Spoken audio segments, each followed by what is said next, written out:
समय में महाविष्णु आदि शेषु पे दूध के समंदर में वैकुंठ में आराम कर रहे थे। ठीक तभी ब्रह्मा उनके पास जाते हैं। गहरी नींद में होने के कारण महाविष्णु को पता नहीं चलता कि ब्रह्मा वहाँ आए हैं। इस बात से नाराज होकर ब्रह्मा उनसे पूछते हैं, ये क्या है? सृष्टिकर्ता हूँ मैं, और मेरे आने के बावजूद तुमने मेरा आदर नहीं किया। चलो उठो। तब विष्णु ब्रह्मा की बातें सुनकर हंसकर उनकी तरफ देखकर ये कहते हैं, जब पूरा मेरे अंदर है तो मैं नहीं, तुम्हें मुझे आदर देना होगा। तुम मेरे कमल में से पैदा हुए हो और तुम मुझसे जबान लड़ा रहे हो।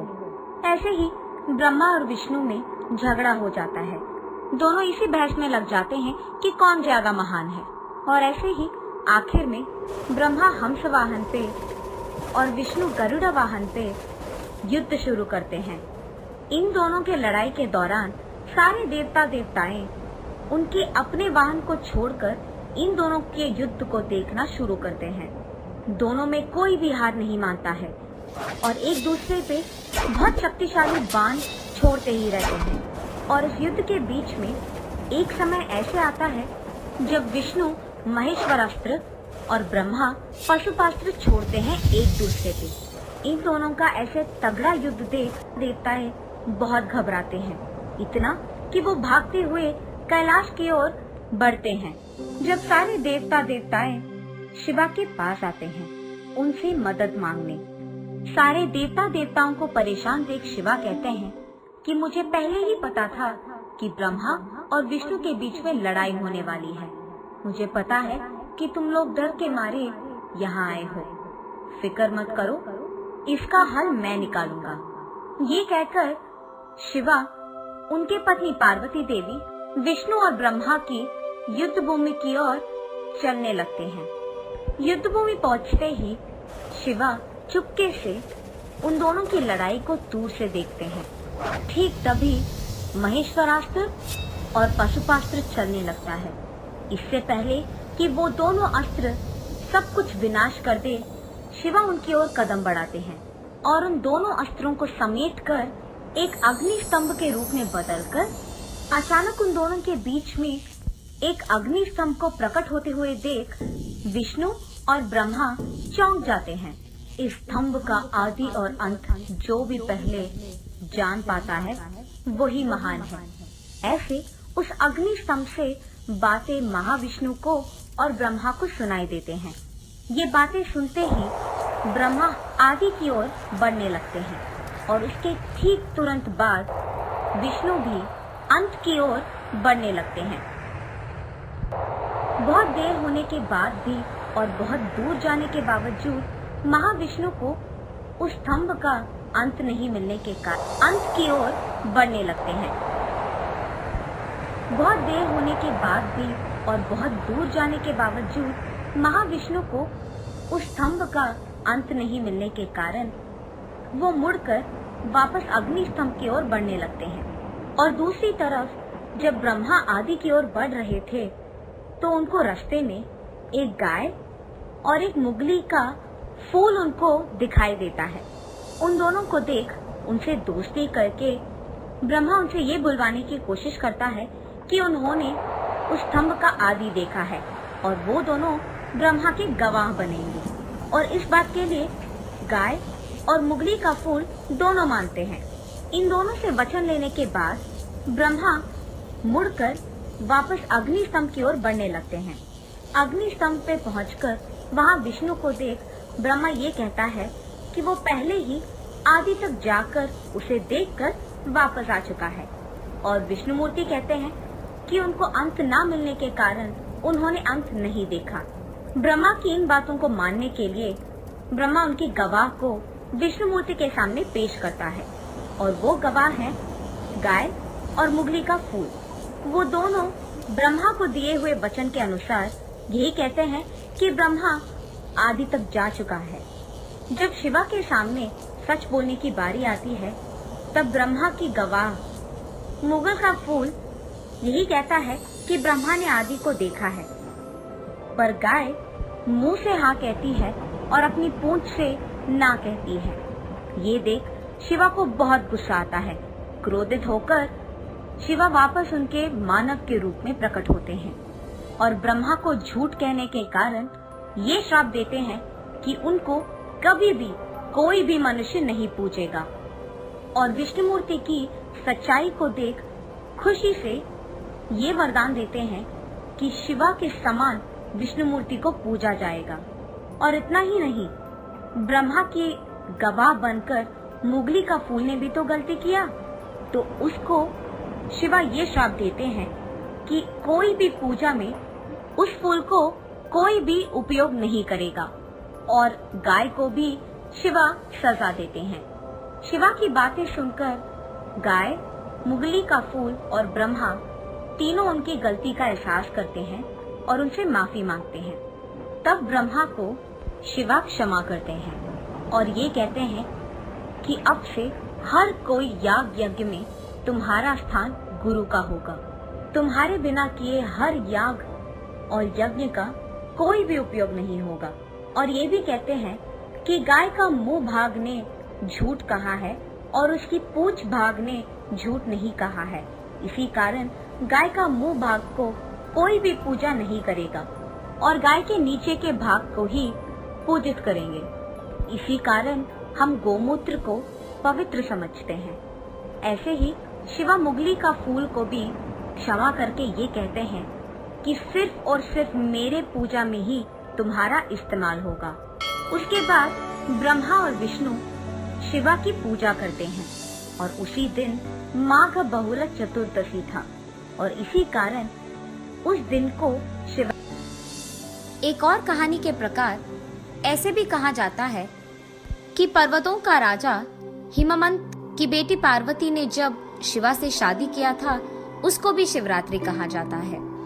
एक और कहानी के प्रकार ये भी कहा जाता है कि एक दिन कैलाश पर्वत पे उनके घर में जब शिवा और पार्वती बात कर रहे थे, तो पार्वती देवी शिवा से ये पूछती है कि सारे पूजाओं में से सर्वश्रेष्ठ कौन सा है।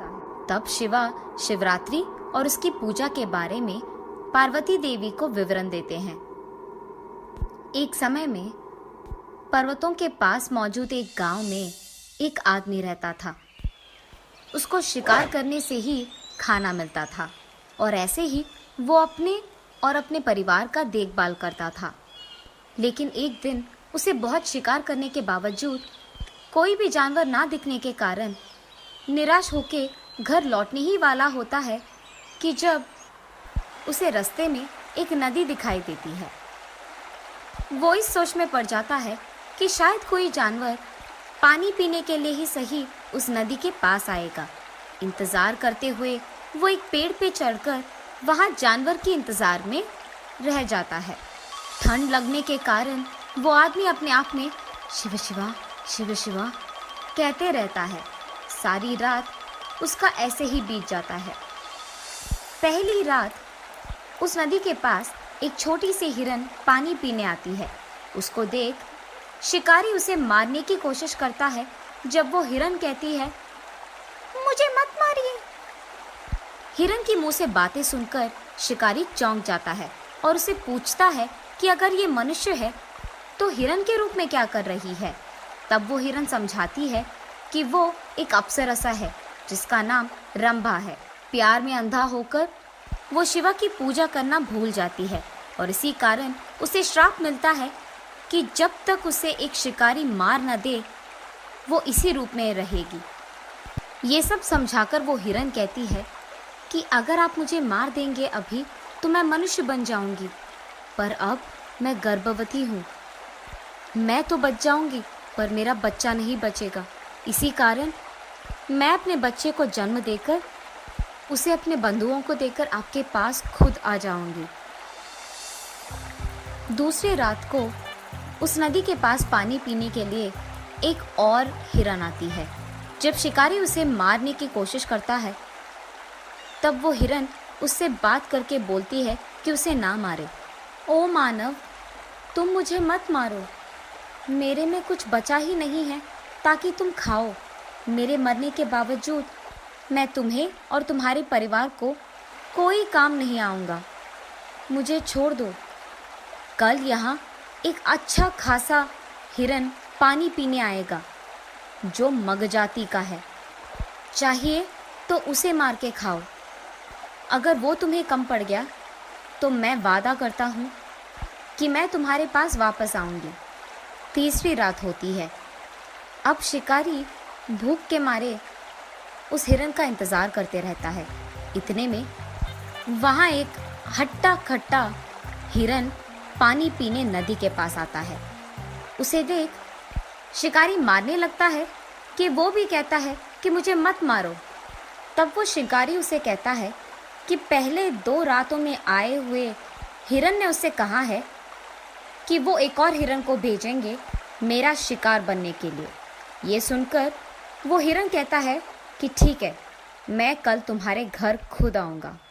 उसकी बात मानकर शिकारी वापस उसके घर चले जाता है। अगले दिन सुबह उनके वचनों के अनुसार ही वो 3 हिरन उसके घर के सामने प्रकट होती है और ये बहस करते हैं कि मुझे पहले मारो। वचन का आदर करके आए हुए उन तीनों हिरणों को देख शिकारी चौंक जाता है और उसे अपनी वृत्ति पे घिन आती है और तब वो फैसला करता है कि खाने के लिए उसे शिकार करने की कोई जरूरत नहीं है। और यही बात वो उन तीनों हिरणों से कहता है और उन्हें नमस्कार करता है। ठीक तभी आकाश से फूल बरसते हैं और शब्द घोषित होते हैं।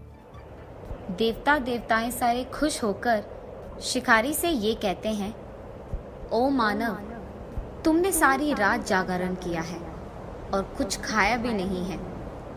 और ठीक ऐसी चतुर्दशी पे जो माघ बहुला चतुर्दशी है और यही शिवरात्रि भी है। जिस पेड़ पे तुमने चढ़ा है वो बिल्वा का वृक्ष है और सारी रात तुम्हें पता नहीं चला, पर तुम्हारे पेड़ के नीचे शिव का लिंग था।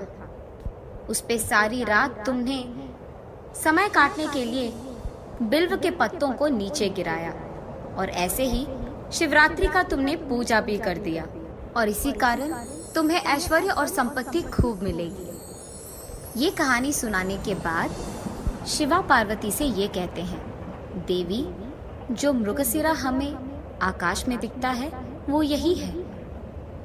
आगे के 2 हिरन और पीछे एक मृग। तब से यही माना जाता है कि महाशिवरात्रि के दिन उपवास करते हुए, सारी रात जागरण करते हुए, शिवा की कहानियां सुनते हुए, उनकी गाने गाते हुए इस त्योहार को मनाया जाता है।